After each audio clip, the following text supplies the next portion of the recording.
የአምላካችን የእግዚአብሔር ስም የተባረከ ይሁን። እግዚአብሔር ዛሬም ረድቶን ለዘጠነኛ ጊዜ ይህን የጀመርነው ትምህርት እንድንቀጥል ሆኗል። ከሱ ጸጋ ከሱ ምሕረትና ቸርነት የተነሳ እኔም ለማስተማር እናንተም ለመማር ችለናልና እግዚአብሔር የተባረከ ይሁን። በጣም እግዚአብሔር እየረዳን እንዳለ እየጠቀመን እንዳለ አምናለሁ። በጀመርነው የነገረ ክርስቶስና የነገረ ድነት ትምህርት ብዙ እውነቶችን እግዚአብሔር እያሳወቀን እያስተማረን የሰራውንም ስራ እየገለጠልን በተለይ ከድነታችን አንፃር የእግዚአብሔርን ጥልቅ ፍቅር የእግዚአብሔርን ጸጋ የእግዚአብሔርን ቸርነት የሰውን ሁሉ መውደዱን እንድንገነዘብ አድነታችንንም አክብረን እንድንይዝ እግዚአብሔር የሰጠውን ዋጋ ያክል እንድንሰጥ ወደ ምን ሆነበት መንፈሳዊ መረዳትና መንፈሳዊ ማማ ከፍታ እግዚአብሔር ያወጣን እንዳለ ጅጋር አስባለሁኝ አምናለሁኝ። ዛሬ በሚኖረን ዘጠነኛው ክፍለ ጊዜ ላይ አንስቼ መጀመር የምፈልገው ሐሳብ ባለፈው ሳምንት ካቆምንበት በሚቀጥል መልኩ የክርስቶስ ኢየሱስ ሞት ምንነቱን በተመለከተ በክርስቶስ ኢየሱስ ሞት እግዚአብሔር አብ የሰራውን ስራ ያደረገውንም ነገር እንድንገነዘብ ጥቂት ሐሳቦችን እንድንካፈል አስባለሁኝ። የክርስቶስን ሞት ምንነት መረዳት ርዕሳችን እሱ ነው። የክርስቶስ ኢየሱስን ሞት ምንነት መረዳት ፈረንጆች the true meaning of the death of Christ ይላሉ። እውነተኛ ትርጉሙ ምንድነው? ለምን ሞተ? መሞት ለምን አስፈልገው? ሞቱን እንዴት እንረዳው? በሞቱ አማካኝነት እግዚአብሔር ምን ሰራ? ምን አከናወነ? ምን አደረገ?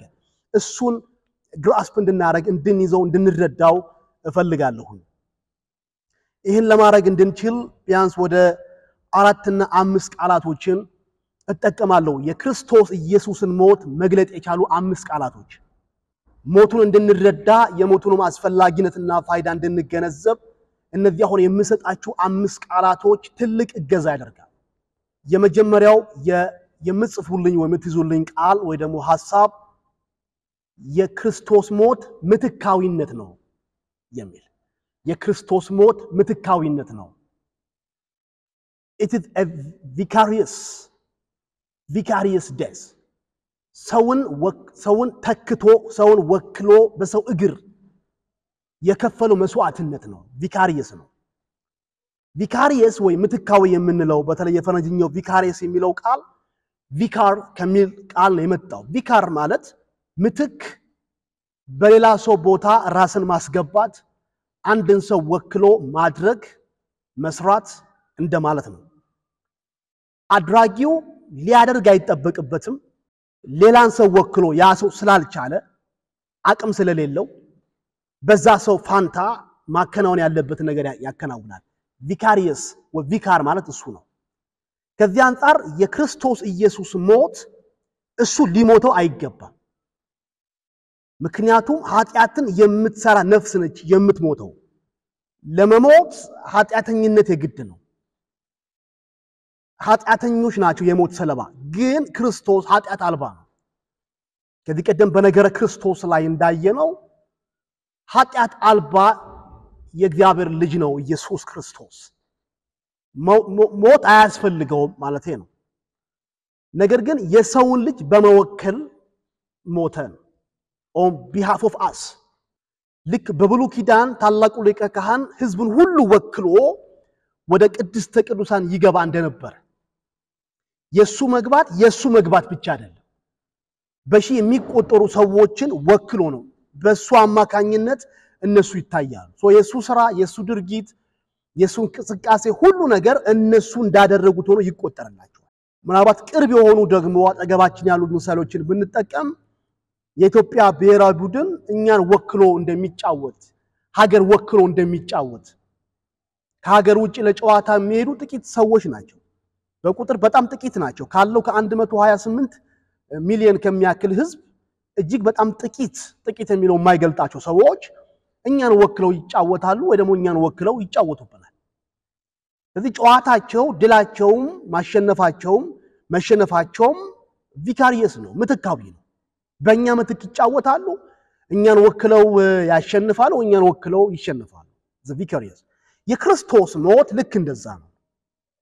ለዚህ ጥሩ አይነተኛ መጽሐፍ ቅዱሳዊ ክፍሎችን ላሳያችሁ። ሁለተኛ ቆሮንቶስ ምዕራፍ 5 ቁጥር 21 ላይ ሁለተኛ ቆሮንቶስ ምዕራፍ 5 ቁጥር 21 በጣም ተወዳጅ የሆነ ክፍል ነው። እንዲህ ይላል እኛ በእርሱ ሆነን የእግዚአብሔር ጽድቅ እንሆን ዘንድ ኃጢአት ያላወቀውን እርሱን ስለ እኛ ኃጢአት አደረገው ይላል። ክርስቶስ በእኛ ኃጢአታዊ ጫማ ውስጥ ገባ and he became sin ኃጢአት ሆነ። ስለዚህ ግልጽ አድርጎ እንደሚያስቀምጠው እኛ የክርስቶስን ቦታ ስንይዝ ጽድቅ ስንሆን አብ የሚደሰትበት የሚረካበትን የህይወት ቁመና ይዘን ተላብሰን ስንገኝ የክርስቶስ ስፍራ ነው፣ የክርስቶስ መታወቂያ ነው ይሄ። እርሱ ደግሞ በእኛ ምትክ የቁጣ ልጅ የሚያስብለንን የኃጢአተኝነት ህይወት ተላብሶ መስቀል ላይ ተገኘ። አብ ፊቱን የሰወረበት ምክንያት ለምን ተውከኝ እስኪል ልጅ የደረሰበት ምክንያት የኛን ቦታ በመያዙ ምክንያት ነው። he became sin በእኛ ምትክ ኃጢአት ሆነ። ይሄ ብቻ አይደለም። በአንደኛ ጴጥሮስ ምዕራፍ 2:24 ላይ ተመሳሳይ የሆነ ሐሳብ ልናነብ እንችላለን። ምዕራፍ 2 ቁጥር 24 ላይ ምን ይላል? ለኃጢአት ሞተን ለጽድቅ እንድንኖር እርሱ ራሱ በስጋው ኃጢአታችንን በእንጨት ላይ ተሸከመ፣ በመገረፉ ቁስል ተፈወሳችሁ። የኛን ኃጢአት ተሸከመ። አጥንቅ ይሄ የጴጥሮስ ንግግር ከኢሳይያስ 53 ጋር መሳ ለመሳ መሄድ የሚችል እርስ በርስ ሊናበቡ የሚችሉ ክፍሎች ናቸው። ኢሳይያስ 53 ላይ ምንድነው የሚለው? የሁላችንንም ኃጢአት በእርሱ ላይ አኖረው። በፈቃደኝነት እግዚአብሔር ወልድ የዓለምን ሁሉ ኃጢአት ተሸከመ፣ የራሱ አድርጎ ወሰደ። ዮሐንስ መጥምቁ እንደመሰከረ በዮሐንስ ወንጌል ምዕራፍ 1 ላይ እነሆ የዓለምን ኃጢአት የሚያስወግድ የእግዚአብሔር በግ እንዳለ፣ እንዴት አስወገደው ካልን በፈቃዱ ኃጢአታችንን ተሸከመ ይለናል ጴጥሮስ። አጥንቅ ይሄ ኃጢአትን የመሸከም ጉዳይ ሳነሳ ከዚህ ቀደም ያነሳውትኝ ብሉይ ኪዳን ላይ የምናገኛቸው የሁለቱ ፍየሎች ታሪክ ወይ ደግሞ ታላቅ የመዳን እውነት የተንጸባረቀበት ስቶሪ አእምሮአችን ላይ መምጣት እንዳለበት አስባለሁ። ማለት ለዚህ ለምናገረው ነገር ሩቅ የሆናችሁ ሰዎች ካላችሁ ትንሽ ብሪፍ ላድርገው። የሁለቱ ፍየሎች ታሪክ በአመት አንድ ቀን ለሚደረገው የስርየት በዓል ወይ ደግሞ የስርየት ኃጢአትን የህዝብን ሁሉ ኃጢአት የማስወገድ አመታዊ በዓል ላይ እንዲሁም ለአሮን ቤተሰብ ለካህናቶቹ በሚደረገው የስርየት ቀን ላይ የኃጢአት ማስተሰረይ ቀን ላይ ሁለት ፍየሎች እንዲመጡ ይደረጋል። ምንድነው የሚደረገው? ካህኑ ዕጣ ይጥልባቸዋል ለሁለቱ። ዕጣው ምንድነው? አንደኛው ከሰፈር ውጪ ለመባረር የሆነ ዕጣ ይወድቅበታል። ሌላኛው ደግሞ እዛው ታርዶ ደሙን አፍስሶ ለኃጢአት ይቅርታ ወደ መቅደስ ደሙ እንዲረጭ ለመሆን ዕጣ ይጣልበታል። ስለዚህ ዕጣው ኦልሞስት ነው፣ ተመሳሳይ ነው። አንዱ ይባረራል፣ ሌላው ይሞታል። እዚሁ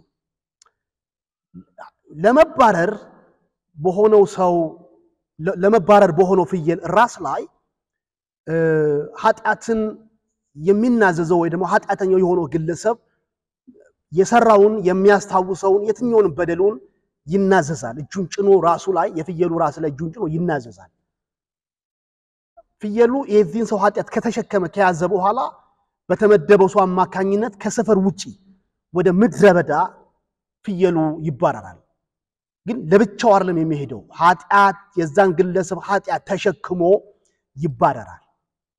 ይሄንን የሚመስል አይነት ሐሳብ ከክርስቶስ ጋር በተገናኘ መልኩ በዕብራውያን ምዕራፍ 13 ላይ ታገኛላችሁ። ኢየሱስ ኃጢአታችንን ከሰፈር ውጪ እንደተሸከመ እኛም ከሰፈር እንውጣ የሚል ሐሳብ ታገኛላችሁ። ኢየሱስ መከራ የተቀበለበት ቀራንዮ ጎልጎታ ከዋናው ከተማ ውጪ ያለ ስፍራ ነው። ከመንደር ውጪ ነው፣ ከሰፈር ውጪ ነው። የክርስቶስ ከሰፈር ውጪ መከራ መቀበልና የዚህ የዘሁልቁ መጽሐፍ ላይ የምታገኙት ፍየል ኃጢአትን ተሸክሞ ከሰፈር ውጪ መውጣት አብረው ሊናበቡ የሚችሉ ሐሳቦች ናቸው። የዘሁልቁንም የዕብራውያን 13ንም የጴጥሮስ ምዕራፍ 2ን ሐሳብ ስንሰፋቸው የምናገኘው ሐሳብ የክርስቶስ ሞት በምትካዊነት የሰውን ኃጢአት በመሸከም የሆነ መስዋዕታዊነት እንደሆነ እንረዳለን። ሞቱ ቪካሪየስ ነው፣ ምትካዊ ነው ብለን እንድናስብ ኢየሱስ በእኔ ምትክ ሞተልኝ እንላለን። ሁለተኛ የምናገኘው ቃል ማስተሰሪያ የሚል ይሆናል። የክርስቶስ ሞት ማስተሰሪያ ነው። ይሄም ቃል ይገልጠዋል ሞቱን። የሞቱን እውነተኛ ትርጉም እንድንረዳ ሞተልኝ ከሚለው ባለፈ በውስጡ የተከናወነውን ድንቅ የመለኮትን አደራረግ እንድንገነዘብ አፕሪሺየት እንድናረግ ያረጋናል። ማስተሰሪያ ነው። it is an atonement ማስተሰሪያ ማለት atonement የሚለው ቃል ትርጉም ነው። አይ ከዚህ ቀደም ሁለት ጊዜ ያክል ሮሜ ምዕራፍ 3ን ከቁጥር 23 ጀምሮ ከቁጥር 24 ጀምሮ ስናነበው ስንወያይበት ዲስከስ ስናረግ ይሄን ቃል ደጋግመን አንስተነዋል። ማስተሰሪያ የሚለው ቃል ሐዲስ ኪዳናዊ አይደለም። በመጀመሪያ ኦሪጂናሊ አስቀድሞ አቶነመንት የሚለውን ስርየት የሚለውን ቃል የምናገኘው በብሉይ ኪዳን ነው። የት ነው የምታገኙት ካላችሁ የብሉይ ኪዳን መቅደስ 3 ክፍል አለው። አደባባይ፣ ቅድስትና ቅድስተ ቅዱሳን። ቅድስተ ቅዱሳን በአመት አንድ ቀን የስርየት በዓል በተባለበት ቀን ሊቀ ካህኑ አንድ ግለሰብ በአመት አንድ የሚገባበት ክፍል ነው። ወደ ቅድስተ ቅዱሳን ሲገባ ከምታገኙት ነገር አንዱ ታቦቱን ታገኛላችሁ። እንደ ሳጥን ያለ ነገር ነው። ይከፈታል እንደ ሳጥን። ታቦቱ ውስጥ ወይ ደግሞ ሳጥኑ ውስጥ ምን ታገኛላችሁ? የሙሴን ጽላት ታገኛላችሁ። የለመለመችው የአሮንን በትር ታገኛላችሁ። እንዲሁም አንድ ኢፍ መስፈሪያ መና ወይ አንድ ጆግ የሚያክል እንደማለት ነው። የአንድ ጆግ ስፍር የሚያክል በዛ የዛ አይነት ልኬታ ባለው የተሰፈረ መና ታገኛላችሁ እና ይዘጋል። በታቦቱ ራስጌና ግርጌ ላይ በነሐስ የተሰሩ የመላእክት ምስያዎችን ታገኛላችሁ። ክንፎቻቸውን እርስ በርስ አነካክተው አንዱ በዚህ አንዱ በግርጌ አንዱ በራስጌ ሆኖ ክንፎቻቸውን ልካው በእጄ ላይ እንደማሳያችሁ አይነት ቆልመም አድርገው በዛም ሳይድ ያለው የዚህን መልአክ ክንፍ ይነካል። ፊቶቻቸው ግን ወደ ታቦቱ መካከለኛው ስፍራ ላይ ይመለከታል። ሁለቱም ወደዚህ ነው የሚመለከቱት፣ ወደ ታቦቱ መካከለኛ ስፍራ። ይሄ መላእክቶች የሚመለከቱት መካከለኛው ታቦቱ ስፍራ የስርየት መክደኛ ይባላል። አሁን የምናወራው ጉዳይ ከዛ ጋር ይገናኛል። ሊቀ ካህኑ በአመት አንድ ጊዜ መጥቶ ስለ ህዝቡ ሁሉ የሚሆነውን የኮርማዎችን የፍየሎችን ደም የሚረጨው እዚህ ታቦቱ ላይ ነው፣ የስርየት መክደኛው ላይ ነው። ስርየት ማለት ከብሉይ ኪዳን አሁን ከነገርኳችሁ ጋር የሚገናኝ ሆነና ቃሉን ስንፈታው ግን መሸፈን ማለት ነው። ሊትራሊ ስርየት ማለት ኮቨሪንግ ማለት ነው፣ መሸፈን ማለት ነው። ለዚህ ነው በሮሜ ምዕራፍ 5 ቁጥር 11 ላይ ዳዊት ምን ብሎ ተናግሯል? እግዚአብሔር ኃጢአታቸውን የማይቆጥርባቸው ወይ ደግሞ የሸፈነላቸው ሰዎች ከቨር ያደረገላቸው ሰዎች ብፁዓን ናቸው፣ ምስጉኖች ናቸው የሚል ሐሳብ ይጠቀማል። ከዚህ አንፃር የክርስቶስ ሞት አቶንመንት ነው ወይ ደግሞ ስርየት ነው ማለት የሰዎችን ሁሉ ኃጢአት ማስወገድ የቻለ ከብሉይ ኪዳኑ የኮርማዎች ደም በሚበልጥና በተለየ መልኩ ማለት ነው። እዚህ ትንሽ ቆም ብዬ የክርስቶስ መስዋዕታዊ ሞት ምትካዊ ሞት ብሉይ ኪዳን ላይ ከነበሩት የእንስሳቶች የኮርማዎች ደም ማፍሰስ ሞት ጋር ፈጽሞ ሊነጻጸር በማይችል መልኩ የላቀ እንደሆነ ኃጢአትን በማስወገድ የሚያመልኩ ሰዎችን አእምሮ በማንጻት የላቀ እንደሆነ የምናስብበትን የዕብራውያን ምዕራፍ 10ን ከአንድ ጀምሮ ያለውን ክፍል እንድናስብ ፈልጋለሁ። ምዕራፍ 10 ምዕራፍ 9 ተመሳሳይ ሐሳቦችን ስለያዘ ዕብራውያን ምዕራፍ 10 ማውጣት ከቻለን ይሄን ክፍል እንደው አብረን ብንመለከተው እወዳለሁ ይላል። ቁጥር 1 ላይ ሕጉ ሊመጣ ያለው የበጎ ነገር እውነተኛ ምሳር ሳይሆን የነገር ጥላ አለውና ስለዚህም በየዓመቱ ዘወትር የሚቀርቡት በየዓመቱ የሚለው የስርየትን ቀን የሚያመላክት ነው። በአመት አንድ ቀን ለሕዝብ ሁሉ የሚሆን ስርየት የሚታወጅበት እግዚአብሔር ኃጢአት ይቅርታ የሚሰጥበት በዓል ነው። በየዓመቱ ዘወትር በሚያቀርቡት በዚያ መስዋዕት የሚቀርቡትን ሊፈጽም ከቶ አይችልም ማለት ሊያመጻ ፍጹም ሊያረጋቸው ከኃጢአታቸው ሊገላግላቸው አይችልም። ስለዚህ በየዓመቱ የሚቀርበው መስዋዕት የሰዎችን ኃጢአት ማስወገድ አልቻለም። አቶን ማድረግ፣ ስርየት መስጠት፣ መሸፈን፣ ማስወገድ አልቻለም። እንዲህ ቢሆን ኖሮ ይላል ቢያስወግድ ማኖሩ በአመት አንድ ቀን የሚቀርቡ የኮርቦችና የፍየሎች ደም ኃጢአትን ማስወገድ ቢችል ኖሮ የሚያመልኩት ወይ እነዛ የኪዳን ህዝቦች የብሉይ ኪዳን የእግዚአብሔር ህዝቦች አንድ ጊዜ ነጽተው ከዛ በኋላ ህሊናቸው ኃጢአትን ስላላወቁ ማቅረብን በተዋል ነበርምን ይላል። በየአመቱ መቅረብ ያስፈለገበት ምክንያት ሊያነጻቸው አልቻለም። ተደጋጋሚ መስዋዕት ነው፣ ዘውትር የሚቀርብ መስዋዕት ነው፣ ግን ህሊናቸውን ከኃጢአተኝነት ሊያነጻው አልቻለም። ስለዚህ ነጽተው ቢሆን ኖሮ መስዋዕቱን ማቅረብ ያቆሙ ነበረ። ነጽተው ስላላለቁ ተቀድሰው ስላልጨረሱ በየአመቱ ያቀርባሉ።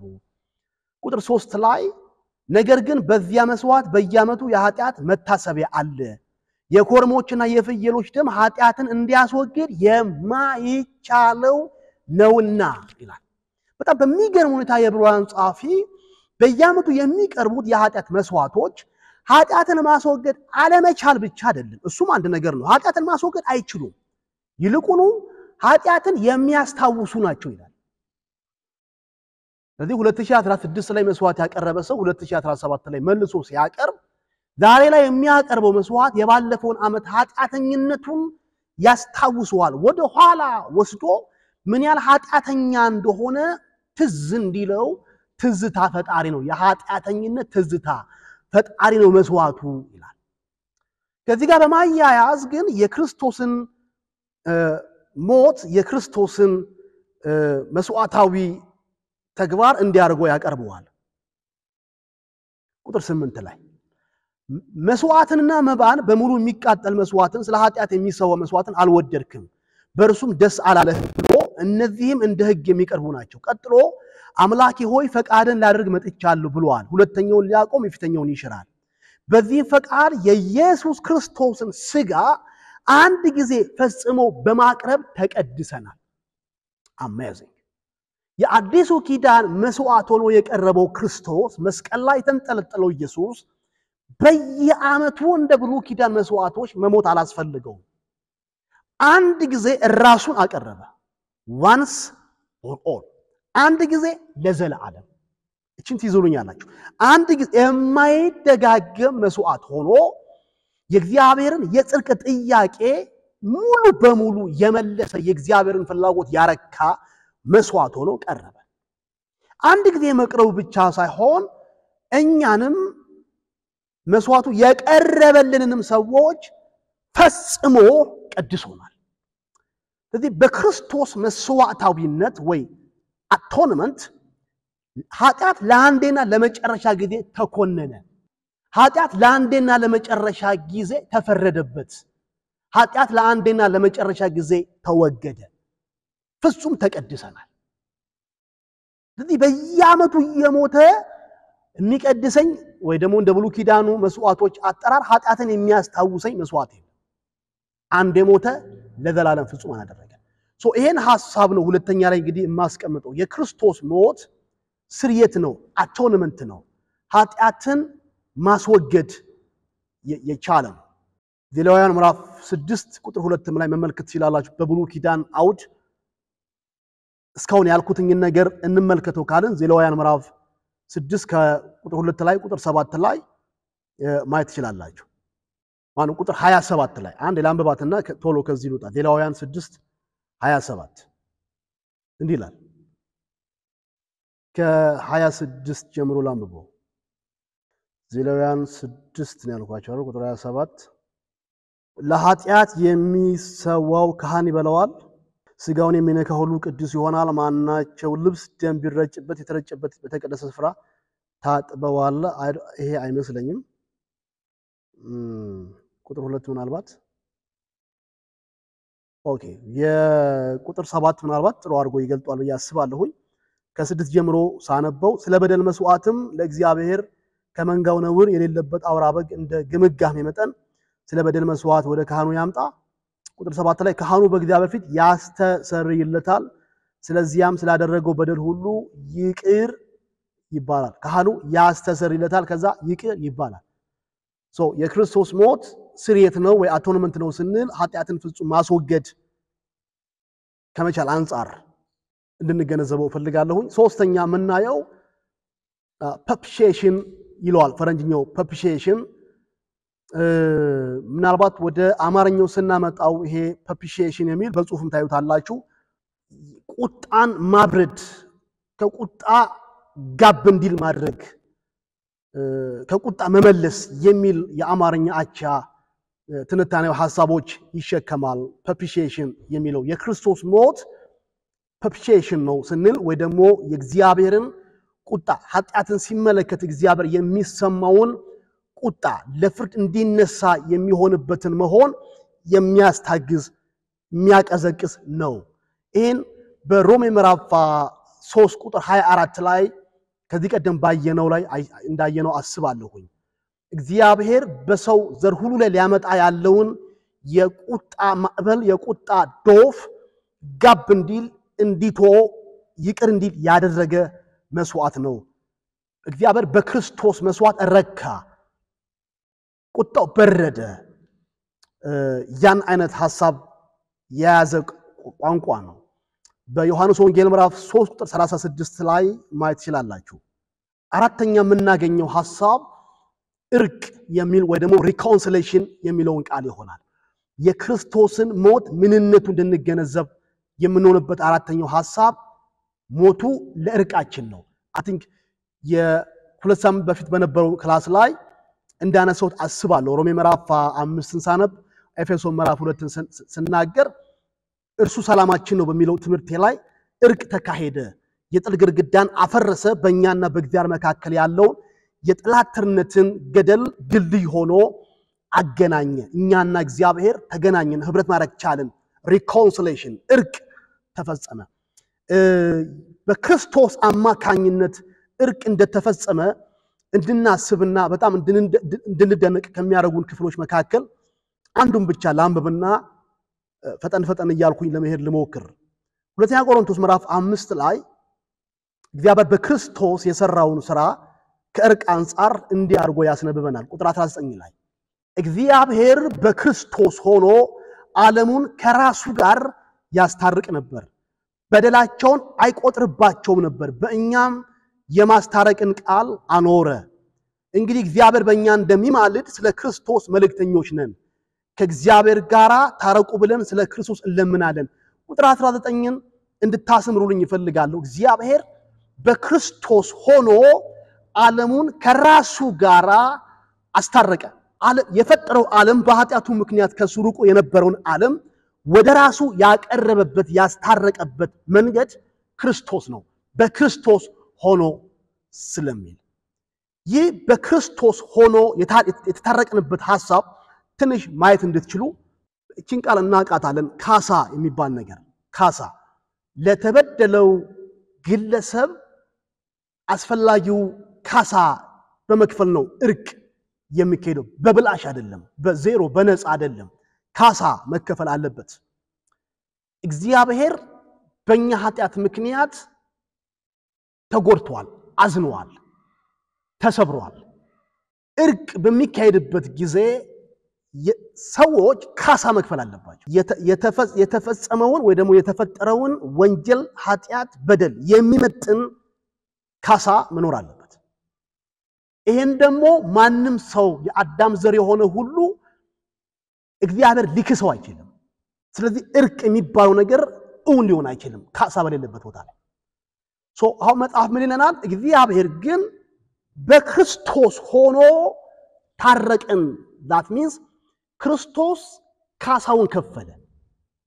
ካሳው ሞት ነው የእግዚአብሔርን ጥያቄ የእግዚአብሔርን መበደል የእግዚአብሔርን ጉዳት ሊክስ የሚችል እውነተኛው ካሳ የልጁ ሞት ብቻ ነው በጣም በሚገርማችሁ መልኩ እኔ አይደለሁኝም ክርስቶስን ካሳ ወይ ራንዘም እንዲሆን ቤዛ እንዲሆን ያቀረብኩት ዋጆ እንዲሆን ያቀረብኩት እኔ አይደለሁም እኔ ነኝ ማቅረብ የሚገባኝ አስፈላጊውን ክፍያ መፈጸም ያለብኝ እኔ ነኝ ለመታረቅ ግን እግዚአብሔር ክፍያውን ከፍሎ እኛ ልንከፍል የሚገባንን ክፍያ ከፍሎ እሱ ታረቀን it's amazing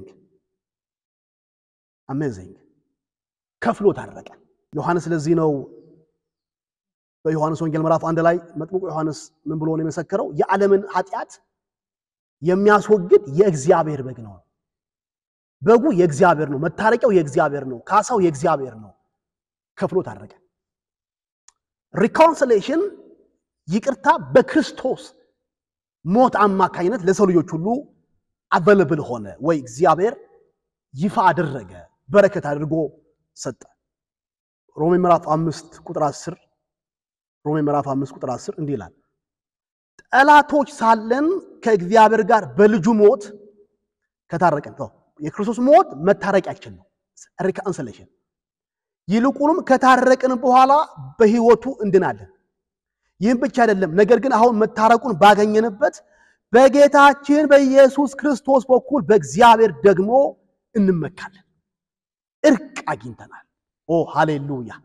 እግዚአብሔር ቀድሞ ስለኛ ያስብ የነበረው የቁጣ፣ የጥላቻ፣ የፍርድ አስተሳሰብ ተለወጠ። አሁን እኔ የቁጣ ልጅ አይደለሁም። ኤፌሶን ምዕራፍ 2:1 ላይ እንደሚናገር ገና ከፍጥረታችን የቁጣ ልጆች ነበርን፣ ሙታን ነበርን። አሁን ግን ሪኮንሲሌሽን እርቅ ተፈጸመ። ልክ ድሮ ልጆች እያለን ከጓደኞቻችን ጋር ስንጣላ፣ በአንዳች ምክንያት ስንጣላ ጨዋታው ፈረሰ፣ ዳቦ ተቆረሰ ይባልና ቻላላላላላ ፑቲጋ ነበር እንል የነበረው ስንጣላ። ከዛ በኋላ ደግሞ ጠባችን ብዙ አይቆይም። ወዲያው ደግሞ ስንታረቅ ትንሽ ዋጣታችንን እንደዚህ እናመጣና እንያዝና ታረቅን ይባላል፣ ታረቁ እንባላለን፣ ሟን እንባባለን። ይሄን ነው እግዚአብሔር በክርስቶስ ኢየሱስ የሰራው። አሁን በሚለው መልኩ የቀለለ መራራቅና ጠላትነት አይደለም። መላእክቶችም በሰው ዘርም መካከል ማንም ሰው ሊፈጽመው የማይችል የሸምጋይነትን ስራ፣ የመካከለኝነትን ስራ ኢየሱስ ክርስቶስ ሰራ፣ አስታረቀን። ሮሜ 5:1 አሁን ግን ከእግዚአብሔር ጋር ሰላም አለን። ሰላም። እነዚህ አራቱ የጠቀስኳቸው ሐሳቦች የክርስቶስን ሞት ምንነት በእውነተኝነት እንድንረዳ፣ በትክክለኛ መንገድ እንድንረዳ በር የሚከፍቱልን ጥሩ ስያሜዎች ናቸው። አምስተኛ ቤዛነት ወይም መዋጀት የምንለው ነው።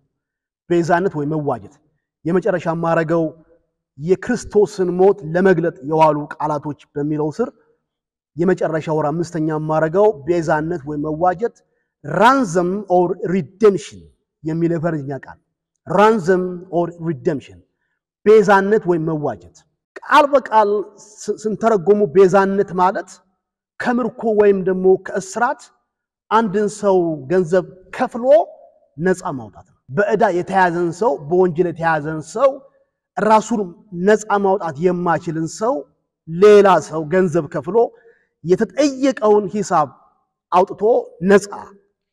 ሪደምሽን ከነፃነት ጋር የሚገናኝ ጉዳይ ነው።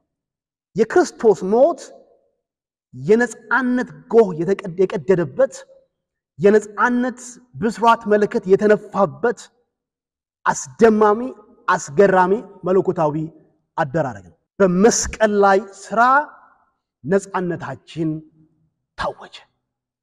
መስቀል ነፃነታችን ነው። የክርስቶስ ሞት ቤዛነታችን ነው። በሪደምሽን ወይ በቤዛነት መዋጀት በሚለው ቃል ውስጥ ሁለት ሐሳቦች እንደው እንዲንጸባረቁ እንዲንሸራሸሩ ፈልጋለሁ። ሁለት ነገሮችን ቃሉ ያመላክተናል። ቤዛነት ወር መዋጀት የሚለው በአንድ አቅጣጫ መክፈልን ያሳያል። ፔይንግ ፕራይስ፣ ተከፈለ። ለነፃነት ለትድግና ተከፈለ፣ ፕራይስ ክፍያ። ሁለተኛ ባሪያ የሆነው ሰው ነፃ ማውጣት፣ ግዞተኛን ሰው ከተቀፈደደበት እስራት ነፃ ማውጣት፣ መገላገል የሚል ሐሳብ ታገኛላችሁ። ከዚህ አንፃር ማቴዎስ ወንጌል ምዕራፍ 20 ቁጥር 28ን ስታነቡ እንዲህ ነው የሚለው። በዚህ ክፍል መሰረትነት ይህንን የነፃ ማውጣትና የክፍያን ጉዳይ ጥቂት ደመቅ አድርጌ ባሳያችሁ ደስ ይለኛል። ምዕራፍ 20 ቁጥር 28 ላይ ማቴዎስ ወንጌል ምዕራፍ 20 ዛሬ ክፍል መሳሳት አበዛው መሰለኝ። ኦኬ ትክክል ነኝ። እንዲህ ይላል፣ እንዲሁ የሰው ልጅ ሊያገለግል ነፍሱንም ለብዙዎች ቤዛ ሊሰጥ አሁን ቤዛ የሚለውን ቃል ስታነቡ ክፍያ ፕራይስ የተጠየቀው ገንዘብ ነፍሱን ለብዙዎች ሊከፍል ሊሰጥ እንጂ እንዲያገለግሉት አልመጣም። ኢየሱስ ለምን መጣ ሲባል ከፍሎ ነፃ ሊያወጣን መጣ። ምን ከፈለ ሲል ከዚህ ቀደም ያየነው አንደኛ ጴጥሮስ ምዕራፍ 1 ቁጥር 21 ላይ ከአባቶቻችሁ ከወረሳችሁት ከንቱ ኑሮ የተዋጃችሁት ነፃ የወጣችሁት ተከፍሎ ነፃ የወጣችሁት በሚጠፋ ብርና ወርቅ አይደለም እንደ ክቡር የበጎች ደም ንጹህ በሆነው በክርስቶስ ደም እንደተዋጃችሁ ታውቃላችሁ። ኢየሱስ ክርስቶስ እኛን ነፃ ሊያወጣ መጣ። ግን ነፃ እንዴት አወጣን? ከፍሎ። ምን ከፍሎ? ራሱን ከፍሎ ነፃ አወጣን። ይሄንን ነው በአምስተኛ ደረጃ የምናስቀምጠው። ራንዘም ወይ ሪደምሽን ቤዛነትና መዋጀት የሚሉት ቃላቶች ይህን ከባድ ስራ ነፃ አወጣን ካልን ወይ ተቤዠን ካልን ከምን የሚል ጥያቄ መጠየቅ ግድ ይኖርበታል። ከምን ተቤዠን? ከምን ነፃ አወጣን? ቢያንስ ወደ 5 ከሚያክሉ ባርነቶች ወይ ደግሞ እስራቶች በክርስቶስ ራስን ወይ ነፍስን ህይወትን አሳልፎ በመስጠት ዋጋ ነፃ እንደወጣን ድላችን እንደተጎናጸፍን ማሰብ እንችላለን። አንደኛ ህግን ካለመጠበቅ ከሚመጣ ቅጣት ነፃ ወጣን። from the penalty of the law ህግን አለመጠበቅ ህግን መተላለፍ ከሚያስከትለው ቅጣት ነፃ ወጣን። ገላትያ 3 ቁጥር 13 በሚገርም ሁኔታ ይሄንን እውነት ያሳያቸዋል። ገላትያ ምዕራፍ 3 ቁጥር 13 ላይ በእንጨት ላይ የሚሰቀል ሁሉ የተረገመ ነው ተብሎ ተጽፏልና ክርስቶስ ስለኛ እርግማን ሆኖ ከግርግማን ዋጀን። ዋጀን የምትለው ቃል ሪደምሽን ነው፣ ቤዛነት ነው። ህጉ ሊያመጣብን ካለው ከርስ እርግማን አወጣን። ህጉ ምንድነው በእኛ ላይ ሊያመጣ ያለው እርግማን ካላችሁ ሞት ነው። ህግን መተላለፍ ህግን አለመጠበቅ ውጤቱ እርግማን ሆኖ የቀረበው ሞት ነው። ለዚህ ነው በእንጨት ላይ የሚሰቀል የተረገመ ነው። በእንጨት ላይ የሚሰቀል ሰው ህጉን የተላለፈን ሰው ነው። ኢየሱስ ክርስቶስ ህግን ባለመጠበቅ ሊመጣብን ካለው እርግማን ብዙ ጊዜ ይሄንን እርግማን ሰዎች የሚረዱት ይሄ ምድር ላይ ያለውን አዳም ኃጢአትን በሰራ ጊዜ መጣብንን የመሬት ዘር አለመስጠት የሴት ልጅ በወሊድ ጊዜ የምጧ መብዛት እሱን ነው የሚያመጡት። እሱን አይደለም እያወራ ያለው። ይሄ የሙሴን ህግ እግዚአብሔር የሰጠውን በቁጥር እስከ 430 ሊደርስ የሚችለውን ህግ አለመፈጸም ወይ መተላለፍ ያስቀጣል። ክርስቶስ ኢየሱስ ዋጀን ከምን? ህግን ባለመጠበቅ ሊመጣብን ካለው ቁጣና መቅሰፍት። ዋው! ሮሜ ምዕራፍ 8 ቁጥር 3ን በግላችሁ ልታነቡ ትፈልጋለሁ። ከስጋ የተነሳ ስለደከመ ለህግ ያልተቻለውን እግዚአብሔር የገዛ ልጁን በኃጢአተኛ ስጋ ምሳሌ ልኮ ፈጽሞታልና እንደ ስጋ ፈቃድ ሳይሆን እንደ መንፈስ ፈቃድ በመንመላለስ በእኛ ህጉ የሚጠይቀው ጥያቄ ሙሉ በሙሉ ተፈጻሚ ሆነ ይለናል። ቁጥር 3 ቁጥር 4 ክርስቶስ ከህግ እርግማን የዋጀን ህጉ የሚጠይቀውን ጥያቄ በሙሉ ትእዛዝ በሙሉ ፈጽሞት ነው። ለዚህ ነው ገላትያ ምዕራፍ 4 ላይ የዘመኑ ፍጻሜ በደረሰ ጊዜ እግዚአብሔር ከህግ በታች የተወለደውን ልጁን ላከ። ለምን? እንደ ልጆች እንሆን ዘንድ በባርነት ተይዘን የነበርነው ነፃ በማውጣት የልጅነት ክብር ያጎናጽፈን ዘንድ ከህግ በታች ሆኖ ተወለደ። ከህግ በታች ሆኖ መወለድ ማለት ህጉ የሚጠይቀውን ጥያቄ በሙሉ ኢየሱስ በመታዘዝ ፈጸመ። ይህን በማድረጉ ቤዛነትን መዋጀትን አስገኘልን። የልጅነትን ክብርና ርስትን አጎናጸፈን። ስለዚህ የመጀመሪያው ተዋጀን ስንል ህግን ባለመጠበቅ ከሚመጣው ቅጣት ወይ እርግማን ተዋጅቻለሁ። ሁለተኛ ከራሱ ከህግ ነፃ ወጥቻለሁ። ከራሱ ከህግ ነፃ ወጥቻለሁ። እድንበት ዘንድ ከእግዚአብሔር ጋር ሰላም ይኖረኝ ዘንድ የእግዚአብሔር ልጅ ሆን ዘንድ ሕጉን መጠበቅ አለብኝ ከሚል አስተሳሰብ ድካም ነፃ ወጥቻለሁ።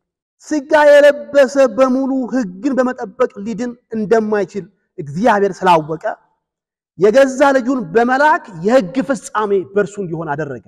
ሮሜ ምዕራፍ 10 ላይ የሕግ ጥያቄ በሙሉ በኢየሱስ ተመልሷል። ኢየሱስ የሕግ ፍጻሜ ነው።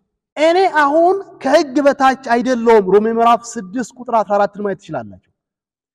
ከሕግ በታች አይደለሁም ማለት ለመዳኔ የትኛውንም ሕግ እንድጠብቅ ግድ የለብኝም። እኔ ከጸጋ በታች ነኝ። ሕግን በመጠበቅ ሥጋ የለበሰ ሁሉ ሊጸድቅ እንደማይችል ሮሜ ምዕራፍ 3ም ነግሮናል። ሮሜ ምዕራፍ 7ም ነግሮናል። ሕጉን በተመለከትክ ቁጥር እኔ ምንኛ ጎስቋላ ሰው ነኝ፣ ለዚህ ለሞት ከተሰጠ ሰውነት ማን ያደነኛል ብለህ ከመጮህ ውጪ በሕግ አማካኝነት እድናለሁ ብለህ እንዳታስብ። ሲጀመር ሕግ ለድነታችንም አልተሰጠንም። ወደ ብሉይ ኪዳንም ርቀን ሄደን ነገርን ብንመረምርና ብንቆፍር ሕግን እግዚአብሔር የሰጠው ሰዎች ጠብቀው ይድኑበት ዘንድ አይደለም። ሕግ የተሰጠው መተላለፍን ለማብዛት ነው። ገላትያ ሕግ የኃጢአተኝነትን ዕውቀት ነው የሚሰጠን፣ ከኃጢአት መንጻትን ሳይሆን የኃጢአተኝነት ዕውቀትን። ሮሜ ምዕራፍ 7 ላይ ሕግ ባልነበረበት ጊዜ ሁሉ ሕያው ነበርኩኝ። ሕግ ባልነበረበት ጊዜ ኃጢአት በዓለም ላይ ነበረ። ሕግ ከመጣ በኋላ ግን ኃጢአት ምክንያት አድርጎ ገደለኝ። ምዕራፍ 7 ላይ ሕግ ባይኖር ኖሮ የኃጢአት ዕውቀት አይኖረኝም ነበር። አታመንዝር ባይል ኖሮ ማመንዘርን አላቅም ነበር።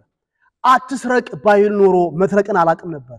ሕግ ሲመጣ ቀድሞ ባለማወቅ ታደርገው የነበረውን ማመንዘሩንም መስረቁንም ሕግ ሲመጣ ስም ሰጠው፣ ዕውቀት ሰጠ። ስለዚህ ያላዋቂ ኃጢአተኛ የነበርነውን አውቆ አጥፊ አዋቂ ኃጢአተኞች አደረገ።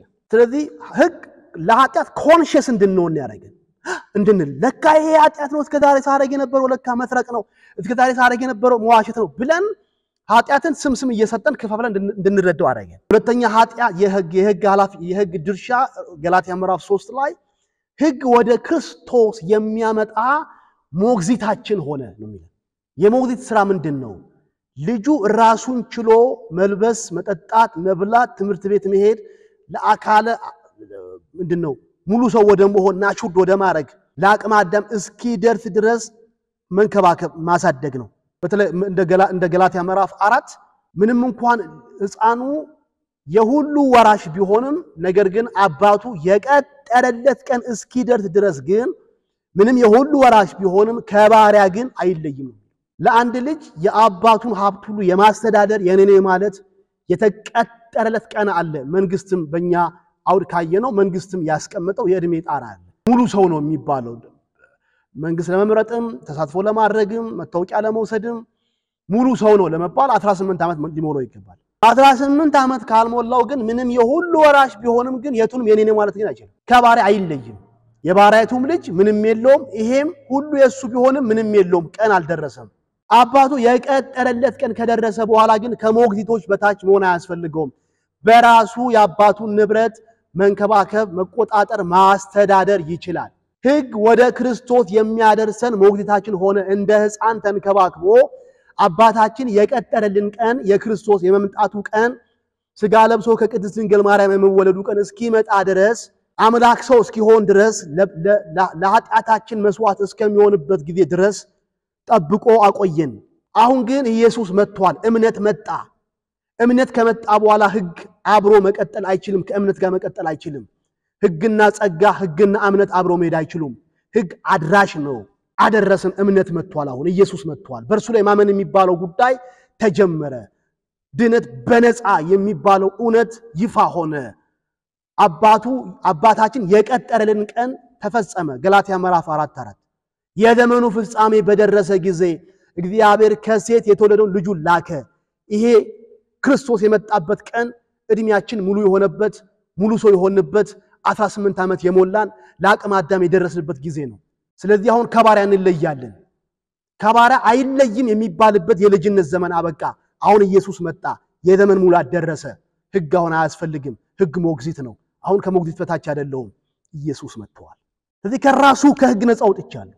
ሶስተኛ ከኃጢአት ሕግ ነፃ አውጥቻለሁ። ከኃጢአት ሕግ የኃጢአት ሕግ ማለት የኃጢአት ባሮች የኃጢአት ቁራኞች የኃጢአት ተገዢዎች እንድንሆን ጠፍሮ የያዘን ኃይል ነው ኃጢአት ሕግ ነው ኃጢአት ኃይል ነው እንደምታውቁት ሕግ ማለት ያለ ሰዎች ፈቃድ ያለ ሰዎች ምርጫ የሚሰራ ተፈጥሯዊ መርህ ነው ሰው ወደደም አልወደደም ፈቀደም አልፈቀደም በማንም ላይ ቀለም ጎሳ ዘር እምነት ሃይማኖት ሳይለይ ሁሉም ላይ ይሰራል ሕግ እንደዛ ነው የመሬት ስበት ሕግ ተመልከቱ ናቹራል ሎ ተፈጥሯዊ ሕግ ነው ወደ ላይ የሚወረወር ነገር ሁሉ ወደ ታች ይወድቃል ተስቦ ይወድቃል እቃም ወርውር አንተም ተወርወር ተስበ መፈጥፈጥ አይቀርም ሎ የመሬት ስበት ሕግ ምንድነው መሳብ ነው ስለዚህ ብትፎክር ባትፎክር ብትጮ ባትጮ ምንም ብታረጋ አራተኛ ፎቅ ላይ ወጣ እኔ እግዚአብሔር ሰው እኔ ነብይ እኔ ሐዋርያ እኔ እንትን ብለ ፎክረ ምንም አልሆንም ሕግ የሚባል የለም ምናም ብለ እስኪ ዝለል ከአራተኛ ፎቅ ላይ ሕጉ የኛን መፈከር የኛን እንጥላይቶ እንደው እርሶንም አንተ ታረገ ስቦታለሁ ብሎ ቀስ አርጎ እንደሚያንሳፈን አርገና እናስብም ኃጢአተኛውን በፈጠፈጠበት መፈጥፈጥ ልክ ነው እኔንም አንተን የሚፈጠፍጠን አሁን ከኛ ምርጫ ውጪ ነው የሚሰራው ኃጢአት እንደዛ ነው ይላል ሰዎች ኃጢአት የሚሰሩት ፈልገው አይደለም ተገደው ነው ሮሜ ምዕራፍ 8 አንብቤ የዛሬው ማሳረጊያ አላድርግ ሮሜ ምዕራፍ 8 እንግዲህ በክርስቶስ ኢየሱስ ላሉት አሁን ኩነኔ የለባቸው ለምን ቁጥር 2 በክርስቶስ ኢየሱስ ያለው የሕይወት መንፈስ ሕግ ከኃጢአትና ከሞት ሕግ አርነት አውጥቶኛል መንፈስ ቅዱስ ክርስቶስ የሰራውን ሥራ መሰረት አድርጎ ከሁለት ነገር አርነት አወጣን ከኃጢአት ሕግ አርነት አወጣን ከሞት ሕግ አርነት አወጣን ሞትም ሕግ ነው አለመሞት አትችልም መሞትም ፈቃድና ምርጫ አይደለም ፈቀርክም አልፈቀርክም ሞት በሁሉ ላይ የሚሰራ መርህ ነው ፕሪንሲፕል ይሄን ወደፊት መጣበት ይሆናል አሁን ግን ያወራለውትኝ ሕግ ኃጢአትንም ሕግ ነው የሚያረጋው ለዚህ ነው ምዕራፍ 7 ላይ ያለው ግለሰብ መልካም ማድረግ ስፈልግ ራሴን ክፉ ነገር ሳደርግ ኃጢአት ሳደርግ አገኘዋለሁ ይላል ምርጫው ፍላጎቱ ለሰዎች ልግስና ማድረግ ለሰዎች መራራት ለሰዎች መልካም ነገር ማድረግ ነው ሰውየውን ራሱን የሚያገኘው ሲሰርቅ ክፋትን ሲፈጽም ተንኮል ሲሸርብ ነው የሚያገኘው ራሱን አይፈልገውም ይሄንን ከፈቃዱና ከምርጫ ውጪ ያለ የሕይወት አዙሪት ውስጥ የሸጎጠው ነገር ምንድነው ራሱ ይመልሳል ይሄንን ማደርገው እኔ አይደለሁም ይላል የምሰርቀው የምዋሸው ማመንዝረው እኔ አይደለሁም እኔ እኮ ይሄን ሕይወት አልፈልገውም አረማት ፈልገው እንድታረግ ያስገደደህ ምንድነው እኔ አይደለሁም እና በእኔ ውስጥ ያለ ኃጢአት ነው የሚለው ኃጢአት ከሰዎች ፈቃድና ምርጫ በተቃራኒ የቆመ ልናሸንፈው ማንችለው ታይራኒ ነው ጌታ ነው ከዚህ ግን የክርስቶስ መስቀል ነፃ አውጥቶኛል ስለዚህ ቤዛነትን መዋጅትን ሳስብ አንድም ሕግን ባለመጠበቅ ሊመጣ ካለው መቅሰፍትና ኩነኔ ነፃ አውጥቻለሁ ቅጣት ፍርድ ነፃ አውጥቻለሁ ሁለተኛ ከራሱ ከሕግ ነፃ አውጥቻለሁ ሶስተኛ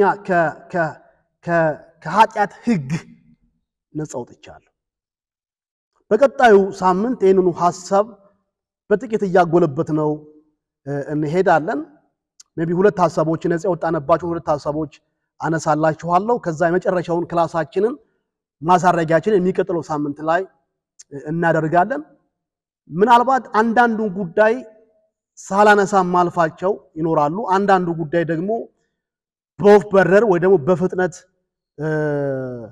ነክቸው ተስፈንጥሬ የሚሄድበትም ደግሞ ርዕሰ ጉዳዮች ይኖራሉ እነዚህን ሐሳቦችን እናንተ በንባባችሁ የማጎልበት እዳ ይኖርባችኋል ሰፊ ጉዳይ ስለሆነ ያነሳውትኝ እንግዲህ የመጀመሪያው ክላስ ላይ እንዳልኩት ነገረ ክርስቶስ ለብቻው ከዚህ ቀደም ሰጥቻለሁኝ ነገረ ድነትም ለብቻው ተሰጥቷል ይሄ ክላስ ግን ለየት የሚያደርገው ነገረ ክርስቶስና ነገረ ድነት ሰፋፊ ሆኑ ርዕሰ ጉዳዮች አንድ ላይ ነው መርጅ የተደረጉት ከዚህ የተነሳ ሁለቱንም በስፋታቸው ልክ ሊነገር በሚገባው ልክ ማቅረብ አዳጋች ነው የሚሆነው ለዚህ ነው ለነገረ ክርስቶስ 6 ክፍለ ጊዜ ሰጠው ለነገረ ድነት 4 ክፍለ ጊዜ ሰጠው በአራቱ ክፍለ ጊዜያቶች ቢያንስ እጄ ላይ 44 ገጽ ነው ያለው ነገረ ድነት ላይ ብቻ ማለት ነው ይሄን 44 ገጽ በአራት ክፍለ ጊዜ ኦልሞስት በ3 ሰዓት ከመናምን ማቅረብ አዳጋች ነው ስለዚህ እንደ ሃይላይት የሆኑ ሐሳቦችን አነሳለሁ የቀረውን በግላችሁ ከቨር ታረጋላችሁ ማለት ነው